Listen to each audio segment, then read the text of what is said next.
भक्तजनों, माताओं, बहनों, सादर जय श्री कृष्ण। हमारे YouTube चैनल में आप सभी का बहुत बहुत स्वागत है। मैं हूं आपके साथ आचार्य धर्मेंद्र शास्त्री। सबसे पहले आपको और आपके पूरे परिवार को शनिश्चरी अमावस्या की बहुत बहुत शुभकामनाएं एवं बधाइयां। भगवान श्री शनिदेव का भरपूर आशीर्वाद आप सभी के जीवन पर बना रहे। आप सभी सुखी रहें, स्वस्थ रहें, व्यस्त रहें और मस्त रहें। निरंतर उन्नति तथा प्रगति को आप प्राप्त करते रहें।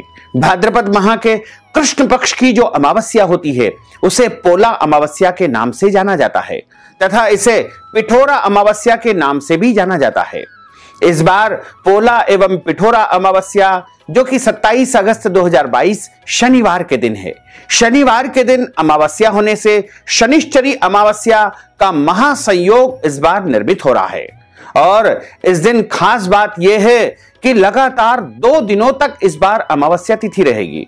यानी अमावस्या तिथि का आरंभ 26 अगस्त 2022 शुक्रवार को दोपहर 12:24 से हो जाएगा, जो कि अगले दिन यानी 27 अगस्त 2022 शनिवार को दोपहर 1:46 पर अमावस्या तिथि समाप्त हो जाएगी। दोनों ही दिन मध्याह्न व्यापिनी अमावस्या होने से दोनों ही दिन आप पितरों के निमित्त पिंडदान कर सकते हैं, श्राद्ध कर्म कर सकते हैं, तर्पण कर सकते हैं, पितृदोष शांति करवा सकते हैं। इसके अलावा आप शनिश्चरी अमावस्या का महापर्व है तो शनिदेव की प्रसन्नता के लिए उपाय भी कर सकते हैं, क्योंकि शनिदेव जब देते हैं तो वो छप्पर फाड़ के देते हैं। तो आज हम आपको बताने जा रहे हैं कि शनिश्चरी अमावस्या का जो महासंयोग है वो कई वर्षों बाद भादो माह में निर्मित हो रहा है। इसलिए इस महासंयोग में अगर आप इस उपाय को करेंगे तो निश्चित तौर से आपके घर में रुपये पैसों की कभी भी कोई कमी नहीं आएगी तथा आपके घर परिवार में सुख शांति समृद्धि बनी रहेगी। अमावस्या तिथि वैसे तो प्रत्येक माह में आती है, लेकिन भाद्रपद माह के कृष्ण पक्ष में जो अमावस्या आती है उसे पोला अमावस्या कहा जाता है। पोला अमावस्या कृषकों के लिए यानी किसानों के लिए एक बड़ा पर्व होता है।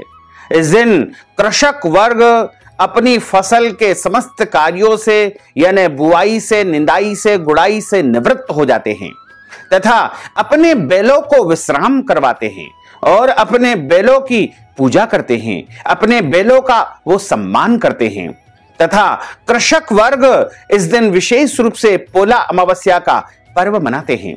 इसी के साथ में महाराष्ट्र में पोला अमावस्या का विशेष पर्व मनाया जाता है। इस दिन पूरण पोली का विशेष भोग बना करके और भगवान को भोग लगा करके परिवार के सभी लोग पूरण पोली का प्रसाद इस दिन ग्रहण करते हैं तथा इस दिन पिठोरा अमावस्या का पर्व भी मनाया जाता है। यानी दीवार के ऊपर पिठोरा का चित्र बना करके उनका पूजन अर्चन करके धूप आदि उनको लगाई जाती है। भादो माह के कृष्ण पक्ष की अमावस्या पितृकार्य के लिए सर्वोत्तम मानी गई है। इस अमावस्या के दिन पितृदोष शांति का आप उपाय कर सकते हैं, क्योंकि अमावस्या के दिन पितृलोक से हमारे समस्त पितृ यानी हमारे मृतक पूर्वजों की आत्मा वायु रूप में हमारे घर के समीप आ जाती है तथा हमसे अपेक्षा रखती है कि हमारे लिए पिंडदान करेंगे, तर्पण करेंगे, श्राद्ध करेंगे, ब्राह्मण भोजन करवाएंगे, पितृदोष शांति के उपाय करेंगे। और अगर हम उनके निमित्त ये सब कर्म संपन्न करते हैं तो वो प्रसन्न होकर के हमें आशीर्वाद प्रदान करते हैं और हमारे घर के पितृदोष समाप्त हो जाते हैं। यदि हम इस प्रकार से पितरों को प्रसन्न नहीं कर पाते हैं तो उनकी आत्माएं अतृप्त होकर के यानी असंतुष्ट होकर के पुनः पितृलोक को चली जाती है और आशीर्वाद के स्थान पर हमें वो श्राप भी दे सकते हैं। इसलिए अगर आप अपने पितरों को प्रसन्न करना चाहते हैं, अपने पूर्वजों को परम शांति प्रदान करवाना चाहते हैं, अपने घर के पितृदोषों को समाप्त करना चाहते हैं, क्योंकि अक्सर घर परिवार में जो भी समस्याएं उत्पन्न होती है, कठिनाइयां आती है, संघर्ष रहते हैं, वो अधिकतम समस्याओं का एक मूल कारण होता है पितृदोष। क्योंकि पितृदोष के कारण घर की उन्नति नहीं हो पाती है, प्रगति नहीं हो पाती है, घर परिवार में कलहपूर्ण स्थिति निर्मित होती रहती है तथा परिवार के सदस्यों के मध्य जो है मन मुटाव बना रहता है, वैचारिक मतभेद बना रहता है। इसी तरह घर में यदि कुंवारे लड़के अथवा लड़कियां हैं, उनका विवाह नहीं हो पाना, यह भी एक पितृदोष की जो है मूल कारण माना जाता है। इसी तरह घर में बहुत ज्यादा कर्ज हो चुका है तथा घर में कोई व्यक्ति बार बार बीमार होता है और घर में अशांति का माहौल निर्मित होता रहता है। जब आप अपने कार्यस्थल से घर में आते हैं तो परिवार के बीच में, पति पत्नी के बीच में लड़ाई झगड़ा, वाद विवाद की अक्सर स्थितियां उत्पन्न होती रहती है। इसका मूल कारण होता है पितृदोष। तो अगर आप पितृदोष से शांति प्राप्त करना चाहते हैं तो आपको इस अमावस्या के दिन सुबह जल्दी उठना है और जल्दी उठ करके अपने नहाने के पानी में यानी स्नान करने के जल में थोड़ा सा गंगा जल आप डाल लीजिएगा। गंगा जल यदि आपके पास उपलब्ध नहीं है तो कोई भी तीर्थ का जल, यमुना जी का जल, गोदावरी जी का जल, नर्मदा जी का जल डाल करके उससे स्नान करें। अगर आप तीर्थ में जाकर के स्नान कर सकते हैं तो अति उत्तम है, अन्यथा घर में ही तीर्थ जल से आप स्नान करें और स्नान करने वाले जल में थोड़े से जव अथवा तिल भी आपको डाल करके उस जल से स्नान करना है। स्नान करने के बाद में शुद्ध और पवित्र वस्त्र धारण करें, मस्तक पर तिलक लगाएं तथा पितरों के निमित्त शुद्ध रूप से भोजन तैयार करें। जो भोजन आप तैयार करें उसमें लहसुन प्याज का उपयोग बिल्कुल न करें तथा पितरों के निमित्त जो भोजन तैयार किया जाता है उसमें मसूर की दाल का भी उपयोग नहीं करना चाहिए। मांस मदिरा का भी उपयोग पितरों के लिए भोजन के रूप में बिल्कुल नहीं करना चाहिए, क्योंकि कई लोग कहते हैं कि हमारे पूर्वज तो मांस मदिरा और अंडे इत्यादि का सेवन करते थे, लेकिन हम ये ध्यान रखें कि अब वो देव रूप यानी पितृ रूप में आ चुके हैं। इसलिए अगर आप उनको इस प्रकार की अशुद्ध या गंदी वस्तु का भोग लगाएंगे तो वो आपसे नाराज हो सकते हैं, कुपित हो सकते हैं, क्योंकि देव रूप में है। अब उनको इन सब वस्तुओं की आवश्यकता नहीं है, वो केवल शुद्ध और सात्विक भोग ही इस समय ग्रहण करेंगे। तो आप उनके लिए शुद्ध और पवित्र भोजन तैयार करें और भोजन तैयार करने के बाद में अपने घर के दक्षिण भाग में एक चौक बनाएं, आटे का चौक बना करके उसके ऊपर एक चौकी रखें। चौकी के ऊपर सफेद कपड़ा स्थापित करें। अगर आपके पूर्वज का चित्र आपके पास है तो उनको वहां ऐसे बिठाएं कि उनका मुंह उत्तर दिशा की ओर हो और जो पितृ कर्म कर रहा है उसका मुंह दक्षिण दिशा की ओर हो तथा एक बत्ती वाला दीपक वहां पर प्रज्वलित करना चाहिए और जो दीपक आप जलाएं उसमें तिल के तेल का उपयोग करना चाहिए और वहां पर थोड़े जव और तिल रख करके कुशा रख करके, कुशा एक प्रकार की घास होती है। वैसे तो यह जो अमावस्या है इसे कुश ग्रहणी अमावस्या भी कहा जाता है, क्योंकि इस दिन जो जंगल से या तालाब से जो कुशा लाई जाती है वो पूरे 1 वर्ष तक उपयोगी होती है और इस दिन आप ताजी कुशा ला करके वहां पर कुशा का आसन बनाए, जव तिल रखे और एक सुपारी वहां पर रख दीजिएगा तथा अपने समस्त पूर्वजों का ध्यान करते हुए सबसे पहले वहां पर पूजन अर्चन करें। पूजन अर्चन करने के बाद यदि आपके पूर्वजों का फोटो है, चित्र है, तो उनको भी आप माला पहनाएं, उनको तिलक चंदन इत्यादि लगाएं और उसके बाद उनकी जो वस्त्र इत्यादि धारण करते हैं उस प्रकार से वहां पर आप चढ़ा सकते हैं। पूजन अर्चन करने के बाद में एक चावल का पिंड आपको तैयार करना है। चावल अच्छी प्रकार से बना करके और थोड़े कट्ठे चावल बना करके उसमें आप जव और तिल थोड़े से डाल दीजिएगा। दूध, दही, शहद, शक्कर और घी भी उसमें थोड़ा थोड़ा डाल करके एक पिंड तैयार करें और उस पिंड को वहां पर अपने पूर्वजों के निमित्त समर्पण करें।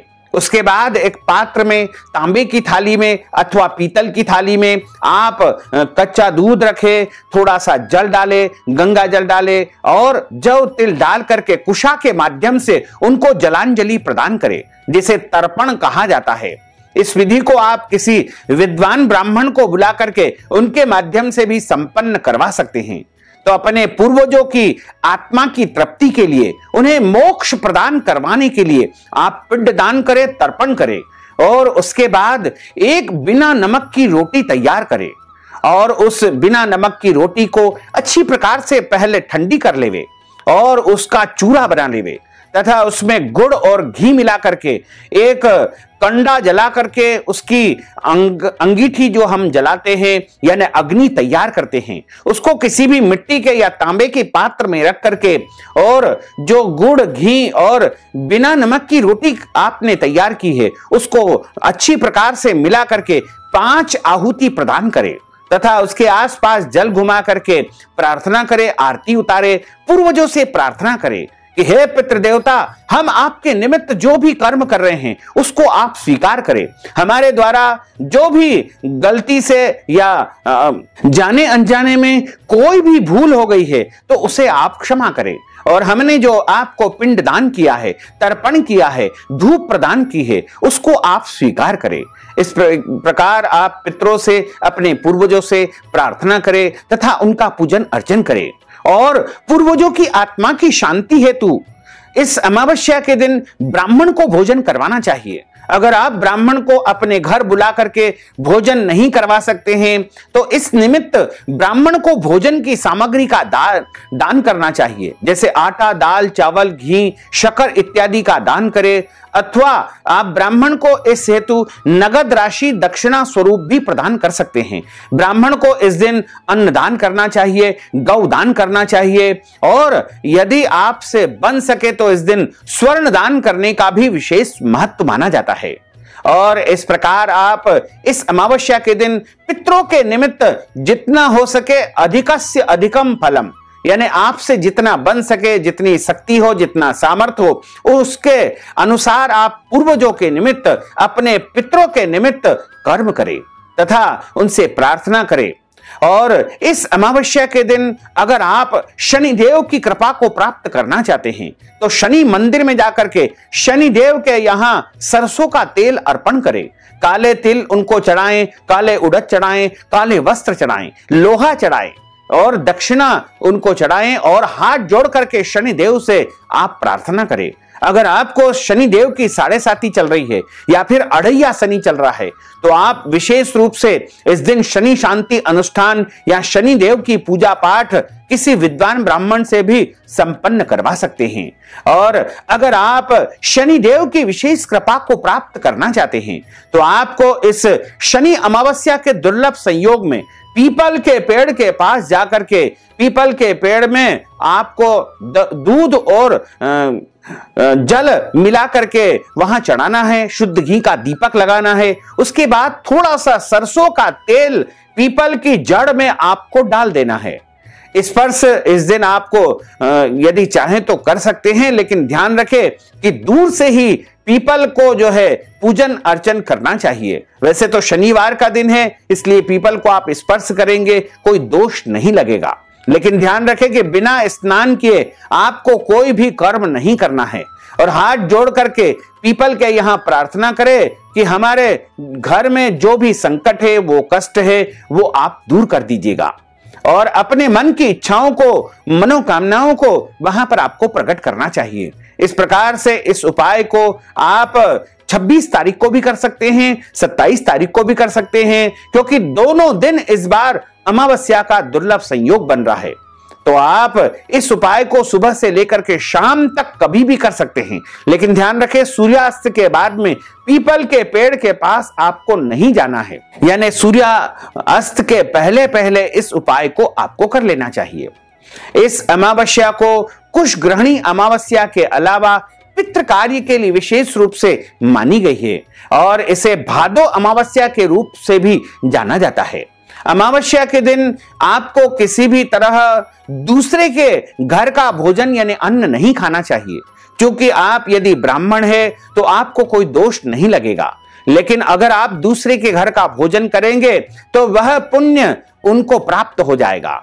यानी इस दिन आपको पराये अन्न का उपभोग बिल्कुल नहीं करना है।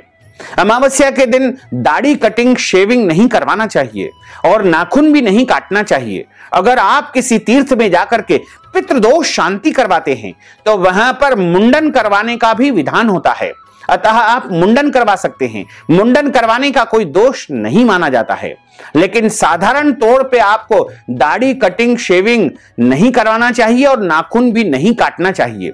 अमावस्या के दिन लहसुन प्याज खाना वर्जित माना जाता है। मसूर की दाल का भी उपयोग इस दिन भोजन में नहीं करना चाहिए। मांस मदिरा अंडा इस दिन नहीं खाना चाहिए। ब्रह्मचर्य व्रत का पालन इस दिन अवश्य करना चाहिए। सुबह जल्दी उठना चाहिए। सूर्योदय और सूर्यास्त के समय अमावस्या के दिन गलती से भी सोना नहीं चाहिए और अमावस्या के दिन एकांत स्थान में जाने से बचना चाहिए, क्योंकि इस दिन तंत्र मंत्र क्रियाएं बहुत अधिक होती है। इसलिए आपको किसी भी निर्जल या एकांत स्थान पर बिल्कुल नहीं जाना है और इस दिन शमशान में अकेले बिल्कुल नहीं जाना चाहिए। समूह के साथ आप जा सकते हैं, लेकिन अकेले इस दिन शमशान में जाना वर्जित माना जाता है। अमावस्या के दिन अपने से छोटे व्यक्ति या अपने से बड़े व्यक्ति का दिल आपको नहीं दुखाना है, यानी किसी भी प्राणी का आपको अपमान अथवा अनादर इसको इस दिन बिल्कुल नहीं करना है। जरूरतमंद व्यक्ति या मांगने वाला या भिखारी आपके घर पर आता है तो उसको इस दिन खाली हाथ नहीं लौटाना है। अपनी स्थिति के अनुसार आप उनको कुछ न कुछ दान पुण्य अवश्य करें।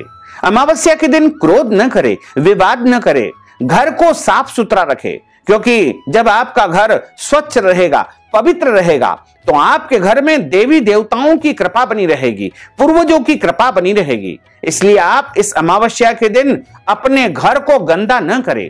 पहले ही साफ सुथरा करके, यदि आपके घर में कच्चा घर है तो गोबर से लीप करके उसको पवित्र कर लेवे, और यदि पक्का घर है तो गोमूत्र डाल करके पोछा लगा लेवे या नमक डाल करके पोछा लगा लेवे और घर को इस दिन परम पवित्र और साफ सुथरा रखे।